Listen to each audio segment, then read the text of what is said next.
Pues si te jalas el micrófono y ya. Ese te lo jalas para acá.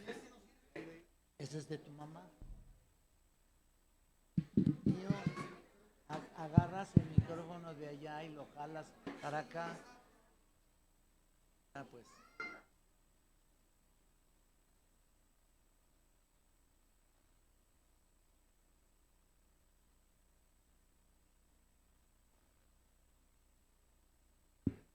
Hermanitos, buenos días. Les voy a pedir a los que están allá en la entrada que tomen su lugar, por favor.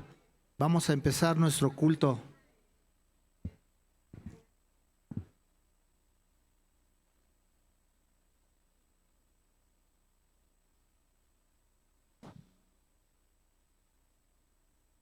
¿Hay algún nuevo que esté aquí en nuestra iglesia? ¿Me puede alzar su mano? Sea que haya sido invitado por alguien. Sí, qué bueno. ¿Se pueden poner de pie, hermanos? Por favor. Sí, ¿cómo se llama? ¿Perdón?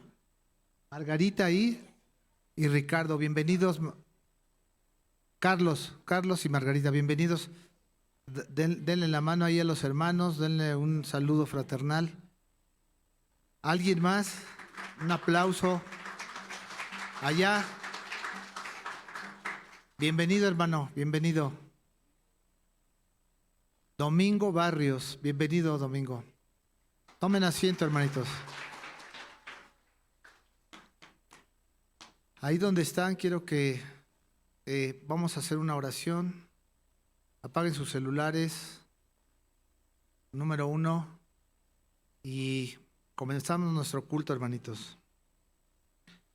Padre eterno, Dios todopoderoso, en esta hora dejamos todos nuestros pendientes allá afuera y a partir de este momento estamos dentro del culto, la alabanza y la adoración. Recíbelo directamente de nuestros corazones. Estamos aquí para santificarnos, para darte honor, para darte gloria, porque sabemos que tu palabra es verdad, Dios todopoderoso. Acepta estos cantos, estos himnos de nuestra parte. Acepta nuestras ofrendas, recíbelas con agrado, velas de buen modo, como la de Abel. Y a partir de este momento, Señor, nos ponemos a tu disposición, igual que muchos ángeles en el cielo lo hacen. En el nombre de Cristo Jesús. Amén. Quiero que abran sus Biblias en Mateo 27, del versículo 32 al 43, por favor.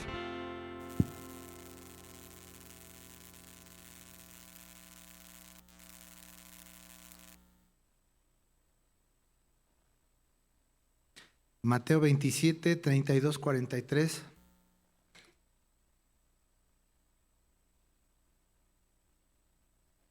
¿Están ahí? Dice nuestra lectura: cuando salían, hallaron ahí a un hombre de Cirene que se llamaba Simón. A este obligaron a que llevase la cruz. Y cuando llegaron a un lugar llamado Gólgota, que significa lugar de la calavera, le dieron a beber vinagre mezclado con hiel, pero después de haberlo probado, no quiso beberlo. Cuando lo hubieron crucificado, repartieron entre sí sus vestidos, echando suertes para que se cumpliese lo dicho por el profeta: partieron entre sí mis vestidos y sobre mi ropa echaron suertes.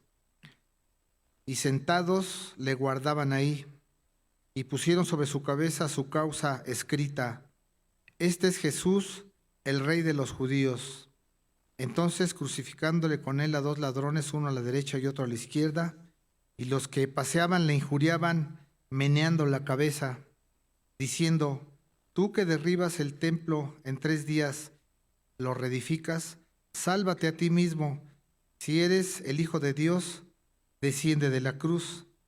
De esta manera también los principales sacerdotes, escarneciéndole con los escribas y los fariseos y los ancianos, decían: a otro salvó, a sí mismo no se puede salvar. Si es el Rey de Israel, descienda ahora de la cruz y creeremos en él. Confío en Dios, libérele ahora si le quiere, porque ha dicho: soy hijo de Dios. Esta es la lectura bíblica. Le voy a pedir al grupo de alabanza, por favor, que tome su lugar.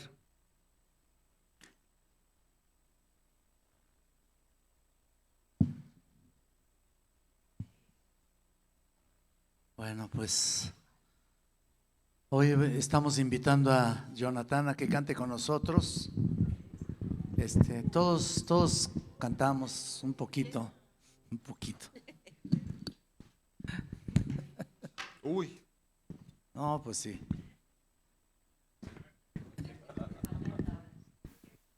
Correcto. ¿Cuántos se quieren poner de pie? Por favor, pónganse de pie. Vamos a adorar al Señor. Recuerden que hay que adorarlo en espíritu y en verdad. Y solamente así, recuerda, que solamente así Él es adorado. No en nuestras fuerzas ni en nuestra mente, solamente de la manera espiritual podemos adorarlo. Así que este canto se llama Ya pertenezco a Cristo. ¿Quién pertenece a Cristo de aquí? Amén. Ah, bueno, yo nomás pregunto, ¿verdad? A ver.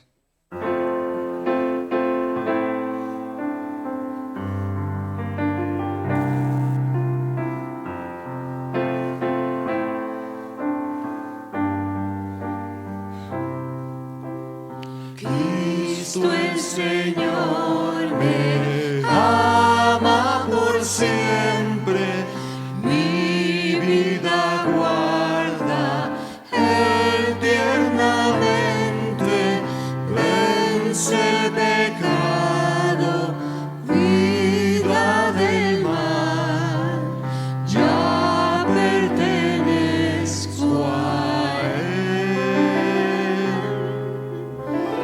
Ya pertenezco a Cristo, Él pertenece a mí, no solo por el tiempo aquí, mas por la eternidad.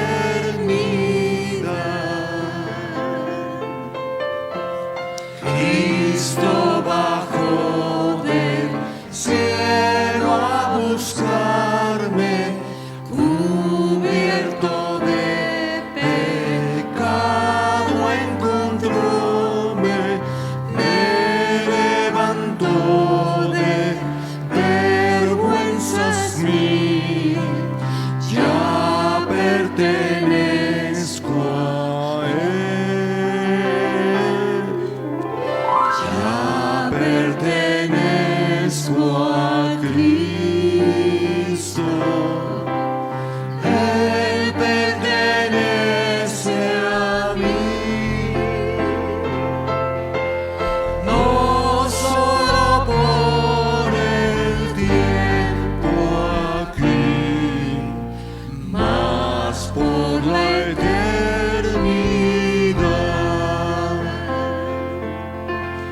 Gozo indecible inunda mi alma, ya libertado estoy y mi vida llena está de felicidad, ya pertenezco a Él. Ya pertenezco a Cristo, Él pertenece a mí, no solo por el tiempo aquí, mas por la eternidad. Más por la eternidad. Más por la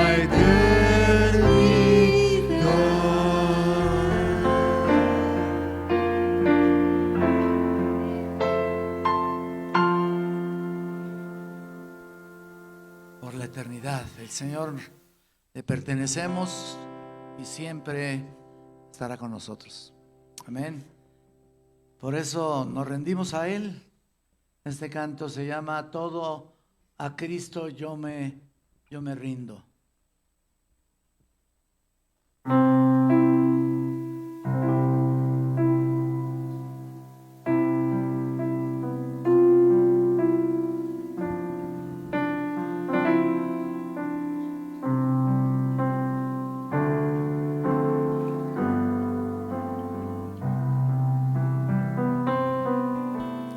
Todo a Cristo yo me rindo, con el fin de serle fiel. Para siempre quiero amarle y agradarle solo a Él. Yo me rindo a Él. Yo me rindo a Él. Todo a Cristo yo me entrego. Quiero serle fiel. Todo a Cristo yo me rindo, a sus pies postrado estoy. Los placeres he dejado y le sigo desde hoy. Yo me rindo a Él. Yo me rindo a Él. Todo a Cristo yo me entrego. Quiero serle fiel. Todo a Cristo yo me rindo, si de todo corazón yo le entrego alma y cuerpo. Busco hoy su santo amor. Yo me rindo a Él. Yo me rindo a Él. Todo a Cristo yo me entrego.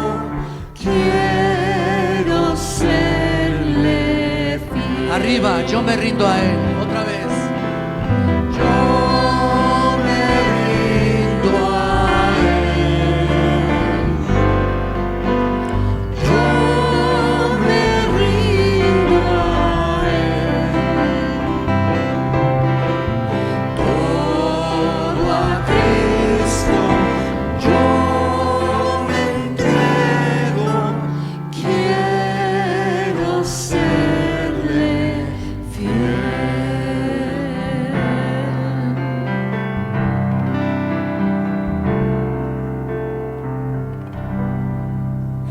Hoy hay que rendirse a Él. Ya nos hemos rendido muchos, pero a otros quizá todavía les cuesta trabajo rendirse. Hay que rendirse a Cristo, es la única esperanza de gloria. Esta sí es la única esperanza, ¿eh? No la que anuncian en la tele. Esta. Esperanza. Esta es la buena esperanza. Por eso cantamos este. Y está muy relacionado con el tema que va a predicar nuestro hermano. Se llama En la cruz.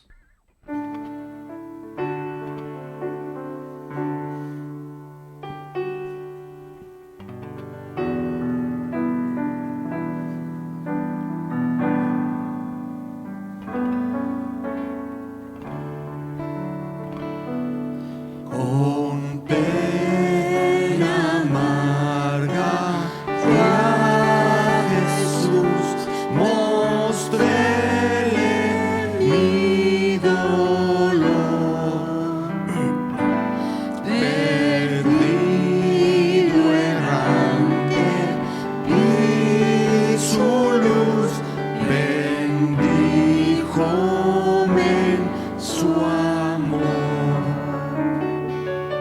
En la cruz, lo primero vi la luz y las manchas de mi alma yo lavé.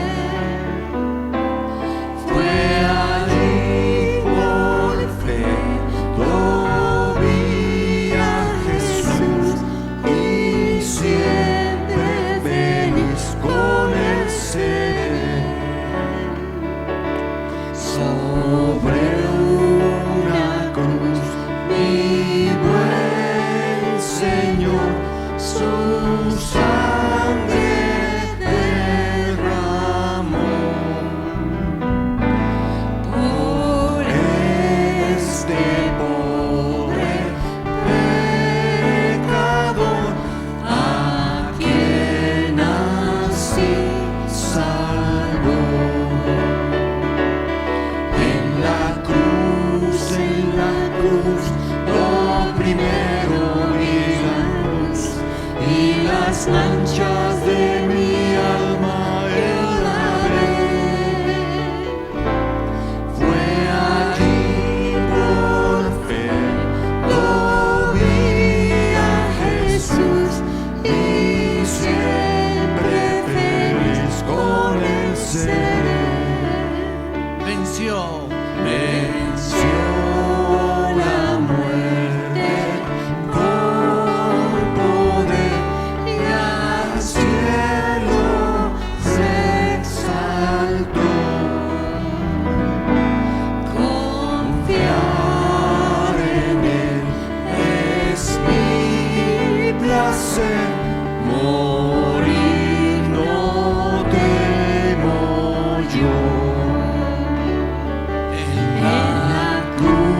En la cruz, lo primero vi su luz y las manchas de mi alma yo lavé. Fue allí por fe, lo vi a Jesús y siempre feliz con él seré. Otra vez en la cruz.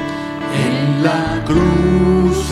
la cruz, lo primero vi su luz y las manchas de mi alma yo lavé.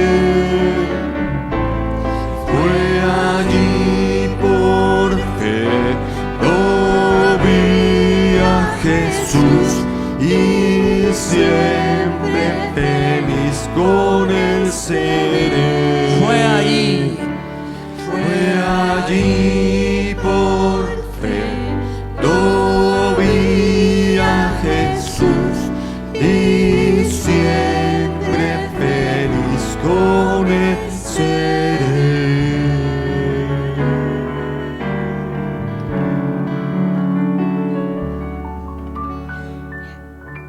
Tomen asiento, hermanos, por favor.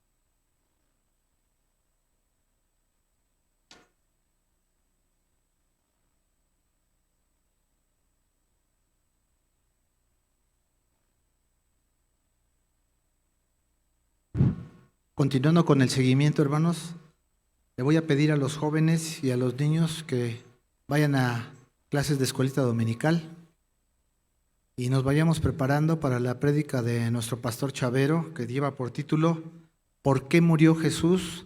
Vamos a tocar varios textos. Preparen su Biblia, sus lápices, sus plumas, su cuaderno. Pastor, por favor. Sí.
Bueno, no pasa.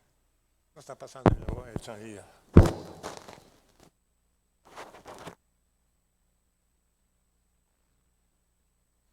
Bueno, ¿me escuchan bien? Bueno. Hace mucho tiempo un hombre de Dios dijo una verdad muy grande. El Señor vive en medio de la alabanza de su pueblo y debemos darle gracias realmente por ello.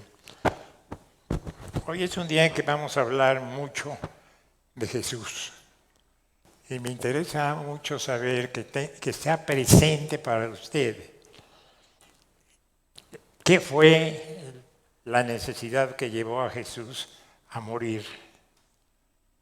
¿Y por qué Él se prestó ante todo, a ese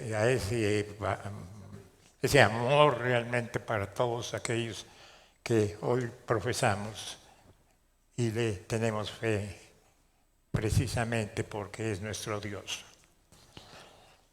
Voy a darles una lectura a 5 pasajes que es necesario que los tengamos presentes para proseguir después con el texto. 1.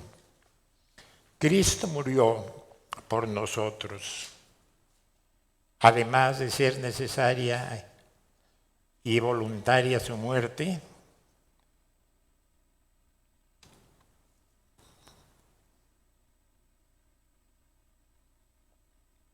Se apagó. Se apagó esta.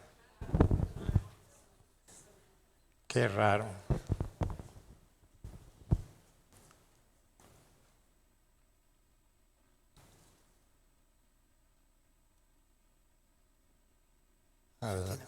Aquí está. Además de ser necesaria y voluntaria su muerte, fue un acto altruista en beneficio nuestro. Jesús no.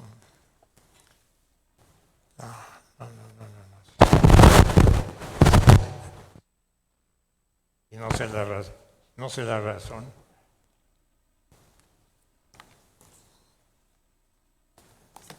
Lo dejamos fuera. Bueno, vamos a decir lo que he dicho hasta hace el momento. Cristo murió por nosotros. Además de ser necesaria y voluntaria su muerte, fue un acto altruista en beneficio nuestro. Jesús la encaró por nuestro bien, no por su propio bien, porque creía que por medio de ella aseguraría para nosotros un bien que no se podría obtener de ningún otro modo. El buen pastor dijo que iba a entregar su vida por las ovejas para beneficio de ellas. En el aposento alto, cuando les entregaba el pan a sus discípulos, les dijo: este es mi cuerpo que por vosotros es dado. 2. Cristo murió por nosotros para llevarnos a Dios. El propósito beneficioso de su muerte se centra en nuestra reconciliación con Dios. ¿En qué consiste esta salvación por la cual murió el Señor por nuestro beneficio? Miren, algunas veces se le describe como redención, perdón, liberación, o una forma positiva como vida nueva o eterna, o paz con Dios. Lo importante es comprender que como consecuencia de su muerte puede otorgarnos la gran bendición de la salvación. 3. Cristo murió por nuestros pecados. Estos constituían el obstáculo que nos impedían recibir el regalo de Dios. quería darnos y era preciso eliminarlos. Antes Cristo se ocupó de nuestros pecados, los anuló mediante su muerte. 4. Cristo murió por nuestros pecados conforme a las Escrituras. Eso lo expresa el apóstol Pablo. Padeció una sola vez por los pecados y presentó una vez para siempre por el sacrificio de sí mismo, para quitar de en medio el pecado. La sangre de Jesús, su Hijo, nos limpia de todo pecado, como dice el Evangelio de Juan, al que nos amó y nos lavó de nuestros pecados con su sangre, sea gloria, como dice Apocalipsis. Finalmente, Cristo murió nuestra muerte.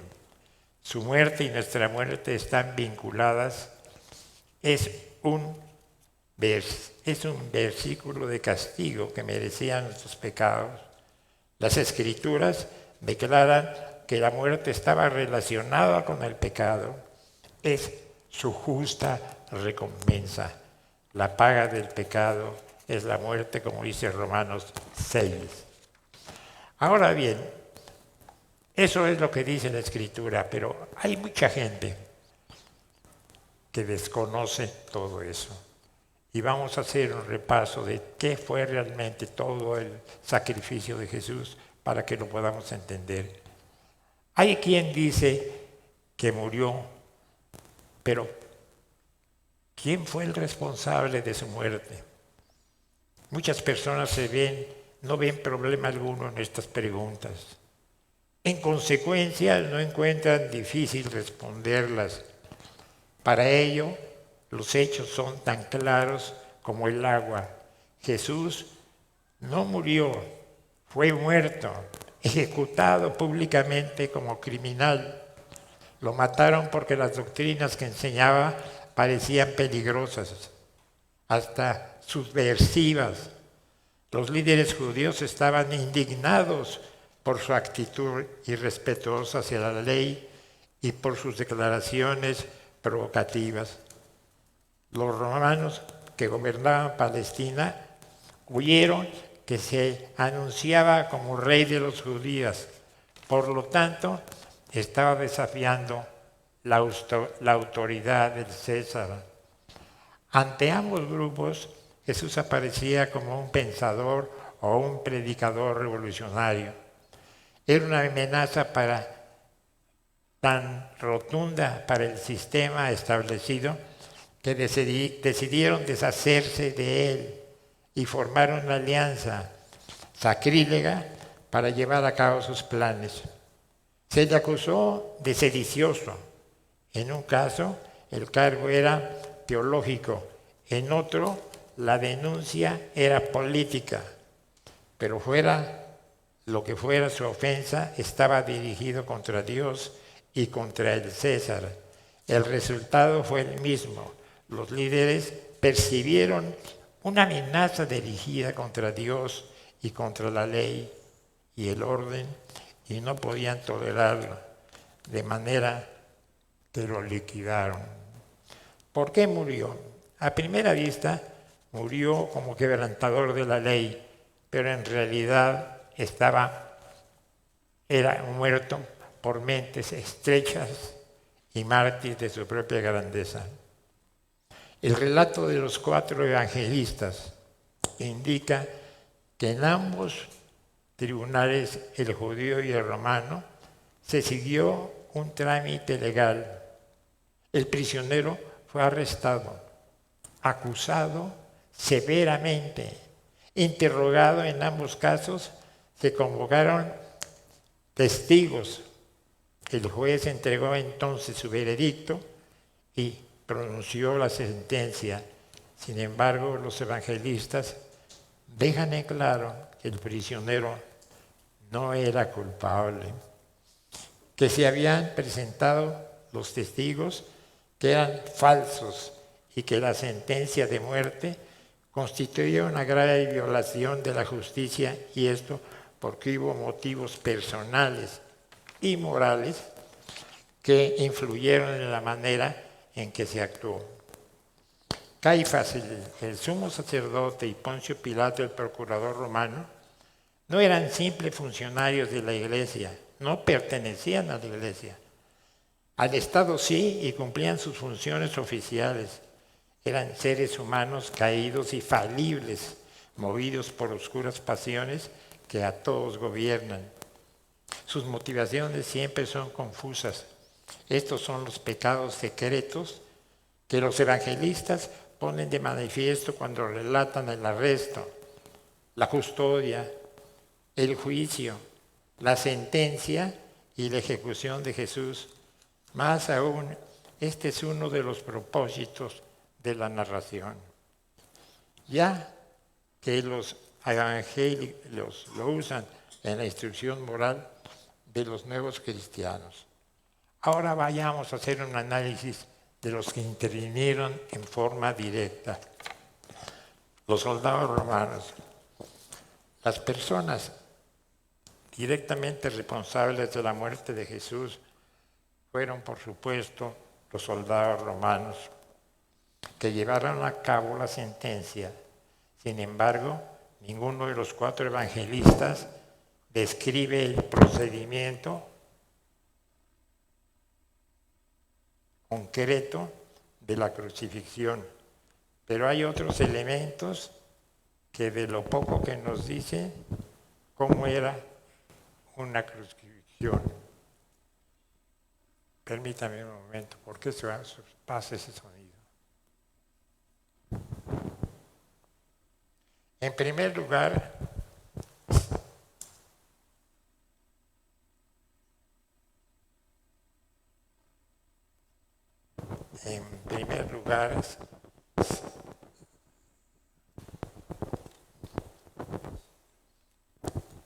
a ver, quita esto. En primer lugar, no, estaba bien, llévatela. Llévatela. Entrada. En primer lugar, se humillaba al prisionero.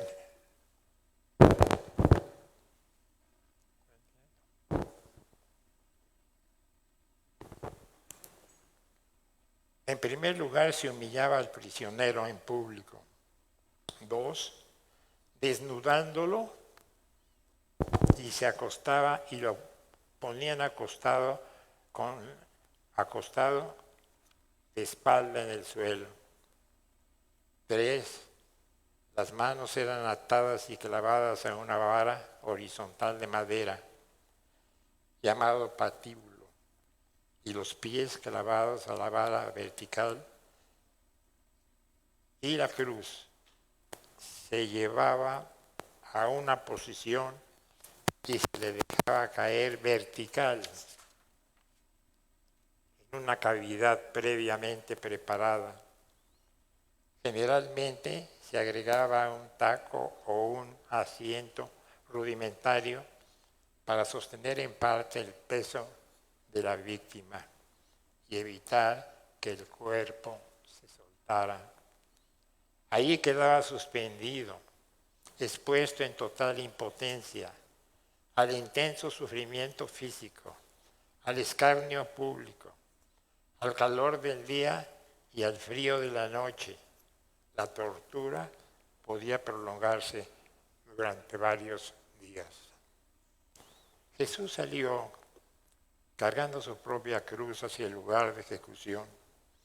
Sin embargo, al parecer tropezó varias veces con el peso de la cruz, por lo cual detuvieron a un hombre llamado Simón, natural de Cirone, que entraba en ese momento del campo a la ciudad, y lo obligaron a cargar la cruz de Jesús. Cuando llegaron al lugar llamado Gólgota, que significa lugar de la calavera, le ofrecieron a Jesús vino mezclado con mirra. Fue un gesto misericordioso. Lo peor porque elimina en cierta forma lo peor del dolor. Sin embargo, se nos dice que lo probó y se negó a beberlo. Luego los 4 evangelistas describen simplemente que lo sacrificaron. Habían narrado con bastante detalle la forma en que los soldados se burlaron de él en el pretorio, o sea, la residencia del gobernador. Ahí le pusieron un manto, no sé qué es lo que pasa, púrpura, y colocaron una corona de espinas en su cabeza y un centro de caña echada.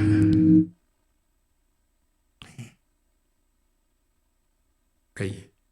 Le cubrieron los ojos, lo escupieron, le dieron bofetadas en el rostro y lo golpearon en la cabeza.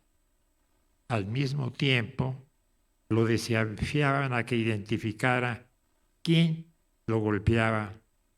También se arrodillaron delante de él, imitando un homenaje en son de burla. Los soldados llevaron a cabo su horrible tarea. No hay indicios de que lo hayan disfrutado, ni sugerencia alguna que hayan sido personas crueles y sádicas. Simplemente obedecían órdenes. Hicieron lo que tenían que hacer.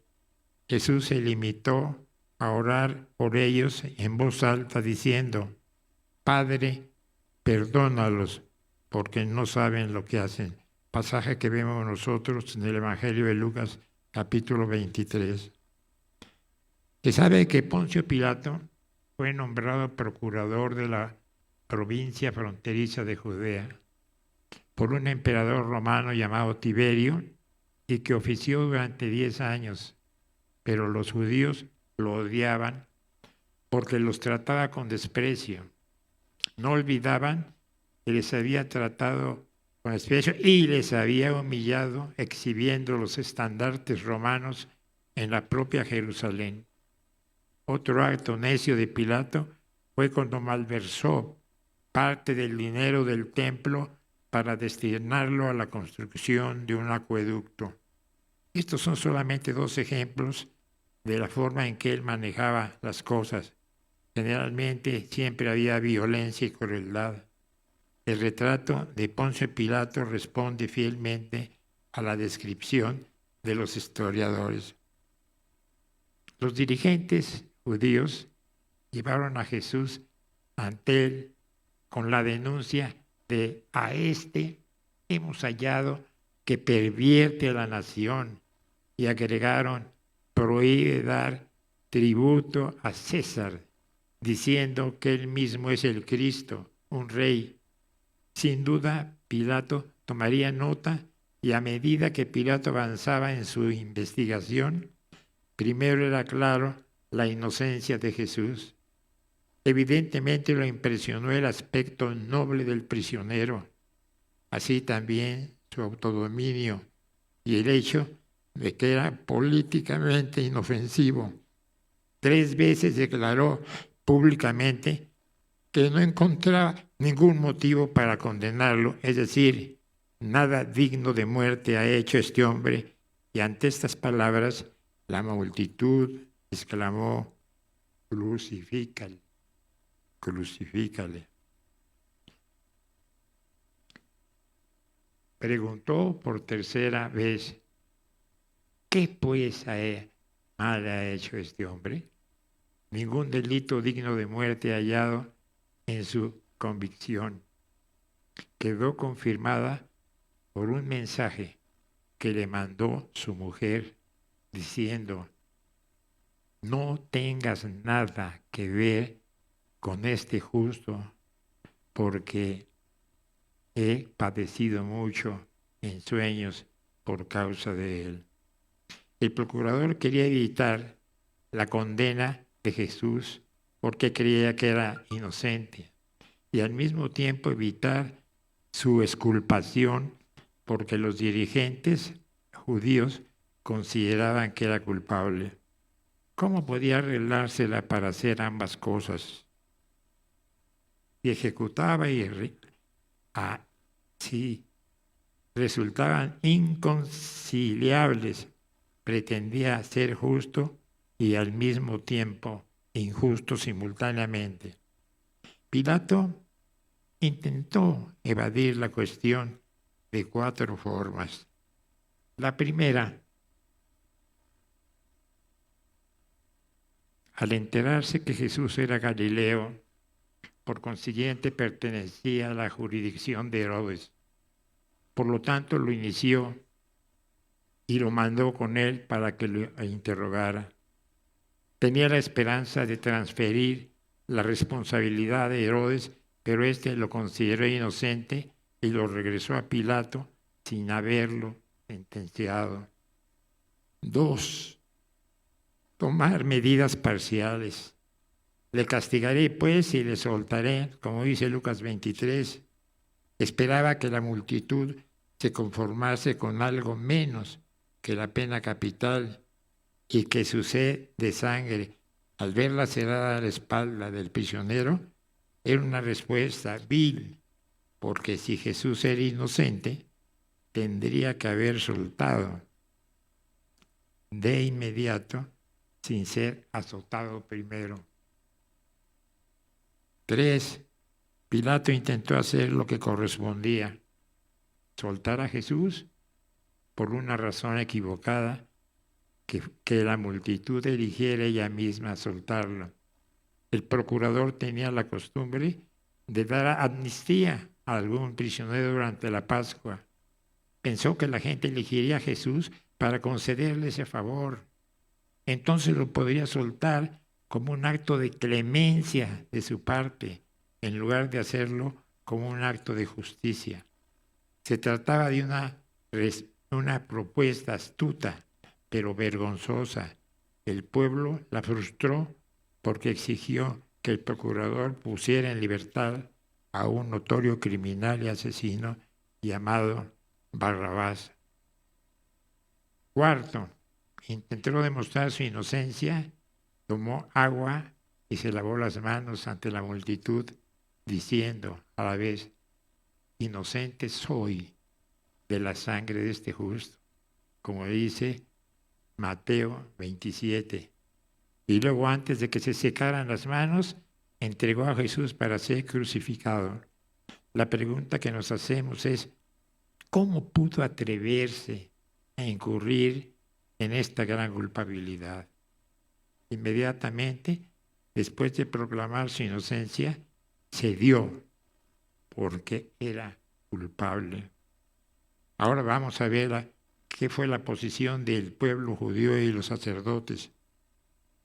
Dice el Señor Jesús: por lo tanto, el que a mí me ha entregado, mayor pecado tiene, dice Jesús, como dice Juan 19. Tal vez se expresó en singular, pero se estaba dirigiendo al sumo sacerdote Caifás, aunque todo el Sanedrín estaba implicado. Pero ¿cuál era la razón de la hostilidad de los sacerdotes hacia Jesús? ¿Era realmente que les preocupaba la estabilidad política, la verdad doctrinal y la pureza moral? Pilato pensaba que no lo engañarían con eso, con sus argumentos, mucho menos con su pretendida lealtad al emperador. Por debajo de su disfraz se detecta el vulgar vicio de la envidia.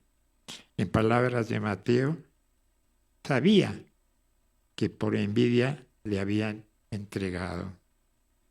Y la envidia es otra cara de la vanidad.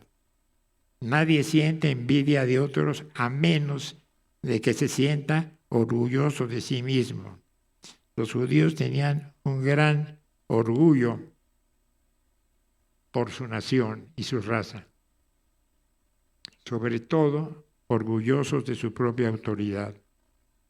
Su disputa con Jesús era esencialmente una lucha de autoridad. Jesús poseía una autoridad que ellos evidentemente carecían, pero sobre todo se sentían amenazados por él. La seguridad y la dignidad de Jesús quedaban intactas. Ellos, en cambio, pedían prestigio. Disminuía el dominio que ejercían sobre el pueblo, la confianza en sí mismos y la dignidad que ostentaban. Le tenían envidia y, por consiguiente, resolvieron quedarse sin él, librarse de él. Ahora veamos el caso de Judas Iscariote. Veamos ahora la forma en que fue entregado a los sacerdotes por Judas. El Jueves Santo era recordado siempre como la noche en que fue entregado, y lo vemos en 1 Corintios, y a Judas como quien lo entregó. Por cierto, el relato público indica que Jesús anticipó quién lo iba a entregar y se refirió a él diciendo que era el hijo de perdición para que la Escritura se cumpliese. También es cierto que Judas hizo lo que hizo solo después de que Satanás primeramente puso en él, en el corazón, la idea y luego realmente entró en él. No obstante, nada de esto disculpa a Judas. Hay que considerarlo responsable de lo que hizo y seguramente estuvo tramando la traición bastante tiempo. El hecho de que su traición se produjo en las Escrituras no significa que no fuera una gente libre. La muerte de Jesús también estaba predicha y eso también significa que se entregó voluntariamente. Por eso pudo Lucas referirse posteriormente a la iniquidad de Judas, como lo dice el Hechos 1. Por fuertes que hayan sido las influencias satánicas que oblaban en él, tiene que habido un momento en el cual Judas se expuso a ellas voluntariamente. Pareciera estar claro que Jesús lo consideraba responsable de sus acciones, incluso en el último momento, en el aposento alto. A él, una vez más, mojando un pedazo de pan en el plato y dándoselo, como dice Juan 13, pero Judas rechazó el llamado de Jesús y su traición ha resultado siempre más odiosa, por lo que se trataba de una violación de amistad. En esto se cumplió otra parte de las Escrituras que decía: aún el hombre de mi paz, en que yo confiaba, el de mi pan comía. Alzó contra él el calcañar, como dice el Salmo 41. El cinismo final de Judas consistió en traicionar a su maestro con un beso, valiéndose de esta señal de amistad como medio para destruirla. Jesús confirmó su culpa cuando dijo: ay de aquel hombre por quien el Hijo del Hombre es entregado, bueno le fuera a este hombre no haber nacido, como lo dice Marcos 14. No solo Jesús lo condenó, sino que el propio Judas terminó condenándose a sí mismo. Reconoció el crimen que había cometido al traicionar sangre inocente y devolvió el dinero por el cual lo había vendido a Jesús y se suicidó. Es indudable que sintió más remordimiento que arrepentimiento, pero por lo menos confesó su culpa. Finalmente, hemos considerado a tres individuos: Pilatos, Caifás y Judas, a quienes se atribuye la principal culpabilidad de la crucifixión de Jesús, y a los que estaban asociados con ellos, sean sacerdotes, personas del pueblo o soldados. 1. Judas lo entregó a los sacerdotes por codicia. Los sacerdotes lo entregaron a Pilato por envidia y Pilato lo entregó a los soldados por cobardía y ellos lo crucificaron. Nuestra reacción instintiva acumulada consiste en hacer eco a la sorprendente pregunta de Pilato cuando la multitud clamaba pidiendo su sangre. Pues qué mal ha hecho. Pero Pilato no recibió ninguna propuesta coherente. El gentío histérico no hizo sino gritar con mayor fuerza: crucifícalo. ¿Pero por qué? ¿Por qué? ¿Qué ha hecho mi Señor? ¿Qué es lo que da lugar a esta furia y a este rencor? Esa es la predicación de esta mañana. Dios los bendiga.